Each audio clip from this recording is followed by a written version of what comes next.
Hey everybody, Dustin Dales back here once again. I'm at the Orpheum Theater here in Omaha. We got a big show tonight. It is Ron White. You know him maybe as Tater Salad. Either way, we're going to get into all that. Ron, thank you for joining me, bud. Hey, thank you very much, man. Appreciate you coming on the bus, and sorry I'm running a little late. Hey, don't worry about it. If I had my own tour, I'd be late all the time, too. So you got a big show that's coming up. It just started a couple weeks ago. It's called Roadies. It's on Showtime. How's that show treating you so far?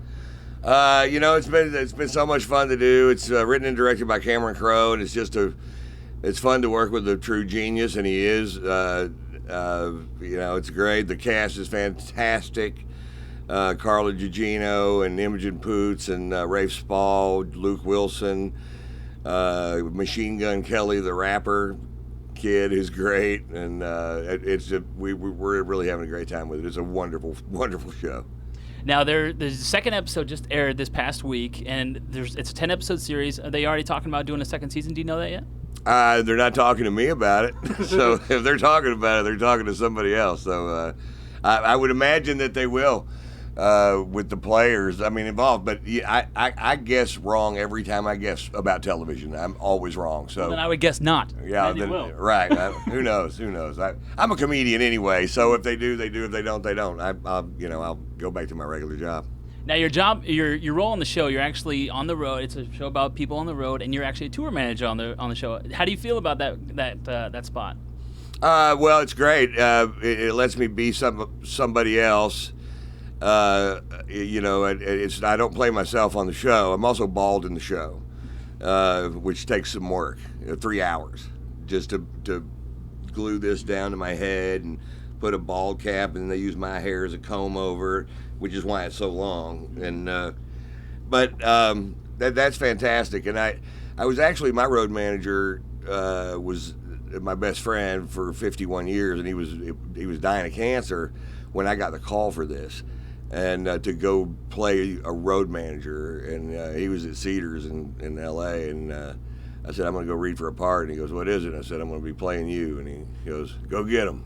And so I went down there and to Cameron's office and opened my mouth, and then I sobbed for about 20 minutes and got him laughed. I'm like, well, that probably isn't what they were looking for.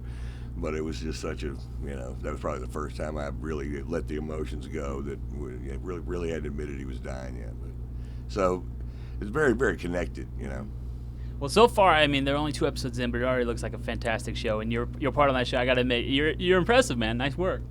You know what? I can act, but I need to, if I'm well coached and well directed, and the script is worth reading, and all those things happen with this thing. Cameron knows how to get more out of you than you've got, and he certainly did that with me. Now, your role on the show, you're obviously a road manager, and you're known as like the best road manager in the business. So I was very curious if there were some issues that came up, maybe how you deal with them as a road manager. So maybe if they booked you on a tour bus that was absolutely way too small, how would you deal with that as Phil? I'd go get another tour bus, and then we'd have 2. I don't know. What my guy's good at is that if everything's going right, you can't tell I do anything. Mm-hmm. But if something goes wrong, nobody can fix it but me. Mm-hmm. Now, so whether that's fixing that kind of problem, or if the drummer needs some heroin, or whatever problem comes up, a good road manager just fixes the problem, whatever it is, so the show keeps on moving. Right. And that's not a plot line or anything, yeah. But that's just what this guy does, and he senses things before they happen. He's been doing this a long time, and since he was 22 years old when he started working for Leonard Skinner. That's the backstory for Phil. Now, you've got a few of these shows under your belt. Have you experienced any of the same roads type stories on your tours? Well, we don't have the insanity of a rock show, so we've always had a fairly, we have a very small crew, and we do have a good time, and we drink too much on the bus, and we party too much in general. And I've done that for 30 years on the road, and I live on the road. I still do 110 cities a year, 30 years into it. And and that's what I love, and it's just the way I live. And I think that's one of the reasons I have a pretty good perspective, and probably one of the reasons I got picked for the part was my number one love of music and the fact that I'm a road dog. Mm-hmm. Now, it's been a few years since we've seen you on TV or in an acting role. Are you getting more into the acting, or is it just kind of something you loved and said, sure? No, I'm not. In fact, I got another movie offered today or yesterday, and I'm just reading it, but I'm probably not going to do it. It's I know that I'm a stand-up comedian. I knew that the first time I ever walked on stage to do stand-up. I realized that that's what I am. I'm a comedian. I'm like, wow, it's a good thing I figured it out because I was 29 and I had no idea. And and that's enough for me. And my accomplishments in this art form are fantastic, and I want to keep it up. And my fans, still come out to see the show, and I want to keep working at that. And that's always going to be my priority. These little 10 episode things. I get offered this kind of stuff all the time. Sitcoms, bad movies for tons of money. And I just always had this deal with my fans that I just want to drag them to a pile of crap so I can make some more cash because they pay me well. And I don't need to go hawk dog food or be in, horrible movies that they're willing to pay me for.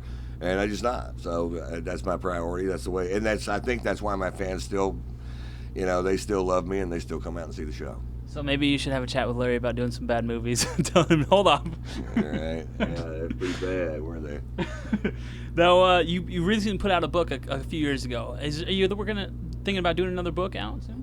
They're bugging me to do one, and I guess I will. I just, when I have time, I toured while I was shooting the TV series, and that took 20 weeks to do. And so I was working 13, 14 hours a day on the TV series, and then doing 2 cities on the weekend. And then coming back. So I haven't had time to do very much of anything except for all this work. Now you also started up your own little media company as well. What made you want to do that?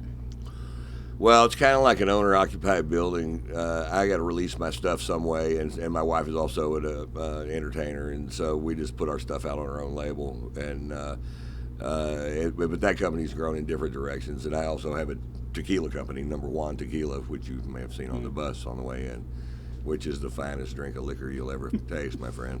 Gotta imagine that's pretty nice when you get up on stage. You got your own liquor there with you. Right. It's very cozy. Very cozy. Now, anything else we can expect from you down the road this year? I saw there's a big London show coming up. Yeah, I'm doing some shows in Scotland and London. I just keep on touring. I don't really see anything else. I mean, I got this movie that I got the script for. It's got a huge cast, but I don't really like the part they're offering me, so I doubt I'll take it. And I would imagine that I'll get a lot of offers off of the Showtime thing, but once again, they know I'm hard to deal with, and it's hard to get me to say yes to anything. And I've said yes to Roadies because it just looks so special, and I was certainly right about it. Well, Roadies has definitely been awesome, and you've been fantastic. This last episode was all about you. It was literally called What Would Phil Do? So keep up the great work on Roadies. Keep up the great work on the road, and we'll hope to see you back here in Omaha soon, man. Thank you very much. I appreciate it. Make sure you check him out on the road, and catch him next time he comes through Omaha, and follow Roadies on Showtime. Take care. Bye-bye.